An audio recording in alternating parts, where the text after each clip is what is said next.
Mtume anasema mtu anapoingia nyumbani kwake, kitu ya kwanza anaomba dua ya kuingia nyumbani. Iwe ni nyumba yako isiyo nyumba yako, soma dua ya kuingia nyumbani. Bismillahi walajna wa bismillahi kharajna wa ala Allahi rabbuna tawakkalna, ambapo leo waislamu wengi hii dua haijui.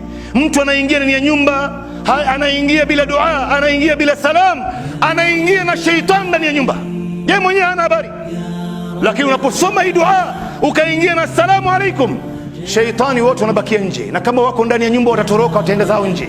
Mtume anasema unasoma hii dua, alafu unapoingia ndani ile nyumba unatoa assalamu alaikum kwa sauti, unawaambia watu assalamu alaikum, iwe kuna mtu ndani ya nyumba ama hakuna mtu.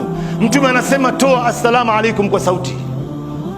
Sasa utakaposema hii dua na ukatoa assalamu alaikum kwa sauti, wale majini katika wale mashaitani ambao wanaishi ndani ya nyumba, kama ni mmoja atasema na kama ni wengi watasema, leo tumekosa mahali pa kulala, hawezi kulala ndani ya nyumba. Hii ni hadithi ya Mtume. Kisha Mtume anasema utakapoanza kula ukasema bismillah, wale majini wanasema la mabita lakum wala asha, hatuna mahali pa kulala leo wala hatuna chakula, kwa sababu hawali chakula ambaye imesema bismillah juu yake. Sasa wewe ukifanya hivi kwa muda wa siku 3, sheitani gani atakaa katika nyumba yako ndugu Muislamu?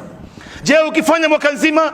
Je, ukiwafundisha watu wako umri wao wote na mke wako na jamaa zako, sheitani gani atakaa katika nyumba kama hiyo? Yeye anasema mtu anaingia nyumbani kwake bila dua, hakuna salamu alaikum, hakuna bismillah wakati wa kula, wale mashaitani wanasema tumepata mahali pa kulala na kuishi na kula. Ndio unaona mtu anapoingia nyumbani kwake anahisi dhiki, hana raha, anamuona mke wake anatisha, anamuona mke wake anamsumbua, hana utulivu ndani ya nyumba yake. Akiwa nje anaona raha sana, kwa sababu anapoingia ndani ya nyumba anaingia na sheitani, na yeye mwenyewe hana habari, yeye mwenyewe hana habari.